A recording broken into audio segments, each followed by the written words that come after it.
In Lagos, Nigeria, Africa.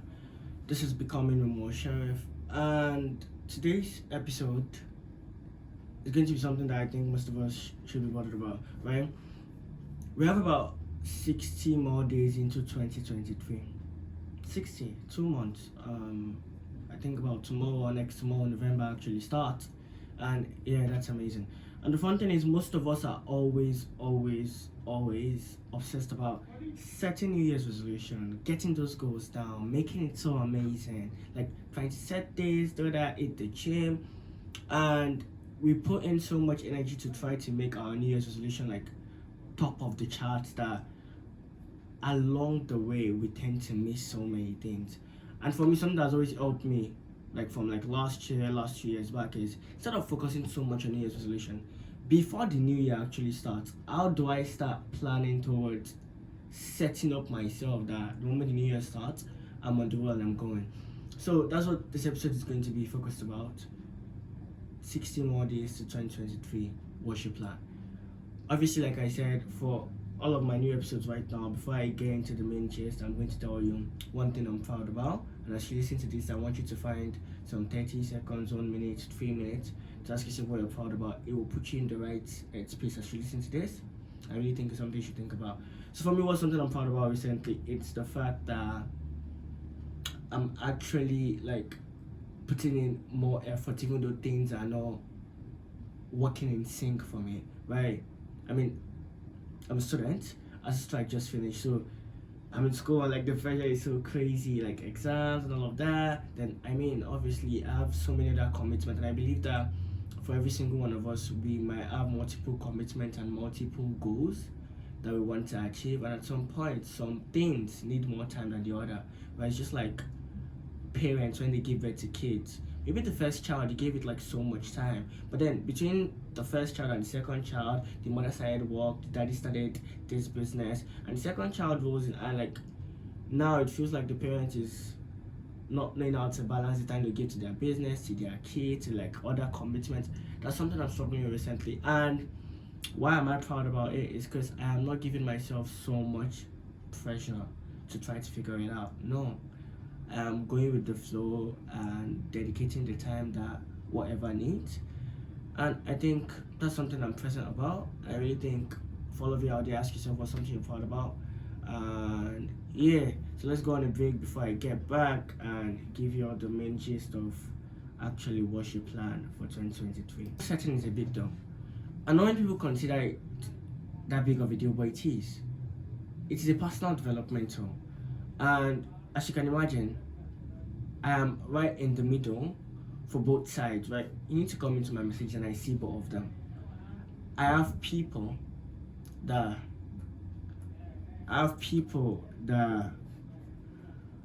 send me messages saying like, Mo, I feel like my life is in so much of shambles. Like I really don't know. Like I don't know what's like popping.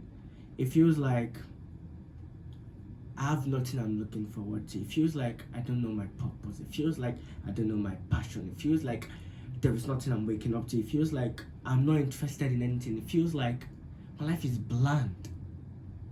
Nothing. And then there's the flip side. In my same messages, in my same DMs, in my same emails, people say like, well, there's so many things I'm trying to do. There's so many things I'm trying to achieve. There's so many things that I'm trying to bring my time, my limited time towards, so and like it's not working out. And whether on what side you are on, it doesn't matter. The truth is, goal setting is a self-development. So you actually taking out of your time to actually come out of the box. Because the thing is, most of us are on autopilot. So just doing things, wake up, eat, go to class, read your books, go to work, play some games, take a break, watch a match, go and sleep. We're doing the same thing. And there's a certain program, especially the ones that if you have chosen a career path, if you have chosen a particular school, if you have chosen a particular thing, there's a certain program that life tends to just create for us automatically. And the result, we don't understand that if you keep on doing the same stuff over and over again, that's insanity. I think it was Albert Einstein that said that. It's insanity. That's what most of us are doing, right? But for the little people that actually take out of their time to actually set goals, it's amazing. And I'm telling you, whether you achieve the goal or not, it is a personal development tool. Like the fact that you actually set something and you work towards it, it's self-love. It's you taking out of your time to decide that I am choosing towards my growth. So the question is, in 60 days, it's going to be crossover. Some people going to night vigil, some people go to the mosque, some people going to December 31st party, some people are like popping fireworks into the air and banger. Everybody's like boom, boom, boom, boom, boom, boom. And like the next day is New Year, everybody's trying to write down stuff. Between now and then, how do you set up yourself for like getting started on the right foot? How do you do that? How do you do that? Because we do not understand that if you don't bring in some level of like intentionality to what you do, you will just keep growing older, yet there is no growth at all. Like you're 19, you're 20, you're 21, you're 22, but like what have you done? What has the age showed up for it? Like what? So for me in this episode, and I'm really talking to myself basically, I'm going to try to break down something. So the first thing on my list is you have to understand that whatever thing it is you want to achieve, let's even throw some goals out there. Or you want to hit 100k followers, mashallah. Or you want to hit 1 million naira, mashallah. Or you want to get first class in your class and top your class, mashallah. Or you want to get closer to God, beautiful. The point is, now your goal. So many other people want that thing too. And the big mistake we make is we think that our competition is those people. Oh, I want to be first class in my class. I want to be first position. Oh, I'm supposed to try to fight the 257 other people in my class. No. You know your competition. Your competition is yourself. Your competition is your laziness. Your competition is your procrastination. Because the person that can beat his own procrastination the most, the person that can beat his own laziness the most, is more likely to just threshold and like pass everybody. And the reason it is so hard for us to like beat our own procrastination is that we are very disrespectful. Bro, I have a math assignment to submit tomorrow, I'm going to get it done. My class teacher says be in class by 8 a.m. tomorrow, I'm going to be there. The school says by 6 p.m. you have to do this, I'll be there. I'll get there in time. I'll stop whatever I'm doing. I'll make sure, I'll wake up, I'll eat at this time, I'll get it done. But when I set a goal for myself that okay, I want to start a YouTube channel, I want to post this video by this time, I want to reach out to so person to be on my podcast, I don't because it's me. I have tomorrow. I can always do it over and we do not understand that for every single time we procrastinate our goal just a day more, an extra 30 minutes, we might be pushing our realization, our dream, our success, our fulfillment, we're pushing it so much farther. So for me, that's the first thing. Understand that the first person you're in competition with is actually like procrastination. That's it. That's the first thing. The next thing is for how long are you going to like do this? How long? For how long are you going to keep settling? For how long are you going to keep underestimating? For how long are you going to keep coasting? You know, they say the greatest gift to us human beings is life, right? God's greatest gift to us is life. Like, look at it, that's so amazing. Every single one of us were once semen or sperm, like literally that's it. Then God turned us from semen to clot of blood. Then He kept us in our mother's womb. Then we spent about 9 months there. Then we came out. Like the process, the steps, the wherewithal, the the the way we are in and of itself is so beautiful. It's so like magical that God could have literally, like, you know, we're all creatures, right? God could have literally created you a tree. A tree is a creature too, right? Like God could have literally created you a plant. You could have been part of the sea. You could have been a fish. You could have been an animal. You could have been an insect. You could have been a mosquito. Like, but no, God created you a human being. gave you brains, gave you willpower, gave you thought process, gives you the ability to choose, the ability to make a decision. And with all this, the only way, the slightest way, and no matter how we try, we can never repay it in full, for sure. But the closest, smallest way we can try to gift God back is how we live our life. And the point is, most of us are not even living our life well. We're not living it well. Like, we're just coasting, just like doing the same, like, bro. And that's why goal setting will actually just help you put your life more in alignment. And the problem is, most of us, we make our goal setting very linear, right? You said, okay, I just want this done. I want this done.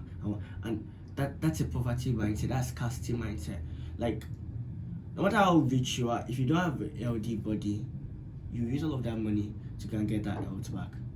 No matter how healthy you are, if you don't have good finances, you use all of that health to go and get that money, right? It's like there are so many balances, like relationship with God, health, relationship with your finances, relationship with your career, like relationship with your family. There's so many pieces, spirituality, that needs to be worked on together for your life to actually be beautiful. Because if one part is slacking, it will affect the other part, and all the lapses start like falling out. So honestly, those are some things you should think about. I'm not saying use this next 60 days to work on everything. No, 60 days is so much, yet it is so small. And out of that 60 days, maybe like 20 days out of it already because of celebration. You're probably traveling home for Christmas, or your mommy and daddy have something you do every November. Like, some days are out of it already. My thing is, ask yourself, what's something that between now and December 31st of this year, what's that one little thing? Doesn't have to be too big. Something that you want to achieve. And please, I beg you, do not make the focus about the outcome. Make the focus about the effort. Let me give you an example. I'm 70k followers on TikTok right now, alhamdulillah. My goal might be, I want to get 100k followers by the end of the year. That's amazing. It's possible. But my goal, my focus, my priority, my passion, my dedication should not be about trying to get that 100k. No. It should be about, what do I need to do to get that? So, to get that 100k.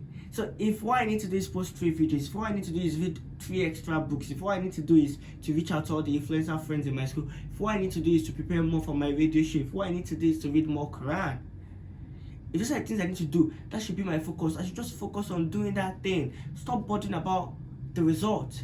Because if you bother about the result, you don't know what you get. You might get more, you might get less. If you get more, you might bother so much about the result that maybe if only you just focused on what you're supposed to do, you might get more. And you might even get less, but just focus. Because the thing is, when we chase so much the result at the end, guess what happens? It's one of the, at the end, you get it and you're like, I thought so little, I should have dreamed of something else bigger, right? That's what happens.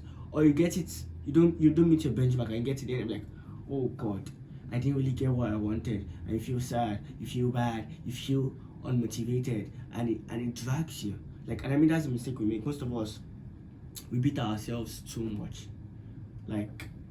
Okay, I want to get this thing, and I work hard, I do this, I do that, I do this, I do that. And at the end, we might not get it. And instead of us spending much more of our time to appreciate the effort that we've put in, if you actually did put in the effort, no, instead we beat ourselves, and then we cry about crying. Do you understand? We spill milk over spilling the milk. We get frustrated because we got frustrated. It doesn't make sense. They say you or Betty, get on lower, move on, the knife has done what it will do. So bringing all of this back full circle, the real issue is pick one thing. And as I'm talking right now, you know the thing already. That's the amazing thing. As I'm talking right now, you know that one thing that if you achieve it, it will put you in a much better place next year. And it's something you can do. And it's something you've always wanted to do. And it's something that the only thing that is stopping you from doing that thing since is your procrastination. You know that thing. I know that thing for myself. It's that thing you told yourself you'll be doing throughout this whole year. You've passed so much time, you didn't do it. You know it. This time around, pick up a pen, pick up a paper, write it down. I will do this and this. I will do this and this. I will do this and this. And give yourself some accountability. Make it more about, if I don't do this and this, I will not do this. So let's say every Saturday you always take yourself out to the movies, or every Friday you always watch Barcelona match. You tell yourself, if I don't get this amount of stuff done, I'm going to miss Barcelona match. Thing is, because of you don't want to miss Barcelona match, you start doing it. Please, it's important though. It's important. Because the fun thing about New Year's resolution is you set it in January. And like, before you know it, that whole January is like resting time. Like, okay, I have like 11 months. Then February come out and realize that you slacked. But put yourself in a position that when the new year starts, you're already on a roll. You've already achieved something big already, that you just have to like continue the process. Please, really think about it. So that's one. Another thing I really think is, it's not about obsession, it's about alignment. The truth is, there's this certain notion that's been pushed around by people that are successful. Oh, if I don't work hard, I'm going to die. Like the one that's been recently trending on Twitter. Oh, you're sleeping by this time, which case? Like the idea, the identity they are pushing is, oh, more, don't sleep, or really sleep when you're dead, though. That if you're sleeping, like you're wasting your life. I'm like, you people, don't you people work during the day? Like, what is this whole obsession about? You have to do at odd hours, and like, I mean, we know what we're talking about here, but like the point is, it's not about how many hours you sleep. It's about what you're doing while you're awake, right? And what are you doing while you're awake? Like this 60 days, I'm trying to say that sentence that will make you understand, because for me, it's not something I want to waste. It will happen like really, really fast. It's not something I want to waste. So to set yourself up, one thing you can do is, first off, do some gratitude journaling. From January to right now, October, what have you done? Like, take out your pen and just be writing down all the things you can remember you have done. Okay, during the 8 month strike, I achieved this. By January, I achieved this. By, okay, I finally got to be on radio, amazing. I finally got to start my team, amazing. Finally got to start my open tea collection, amazing. This year, I hit a amount of followers that I didn't even think was possible, amazing. I read more Quran. I never missed one Juma. Right. Write down things you are grateful for, so that you put yourself in a frequency of, okay, if I did all of this, then I can do a little bit more, right? And then when you write it down, it will give you an overview of if you slacked or if you did more than you could have done. You get me? Because like, we don't know, we're in the bubble, and it's only if you step out of the bubble that you can see it. Like, it's only if you give yourself a break that you can get the breakthrough. It's only if you give yourself a little bit of time to pause that you can be able to play it well. You get me? So yeah, do that. And the last thing is, this 60 days, it will come and it will pass away. Whether or not you do anything about it, come and pass away.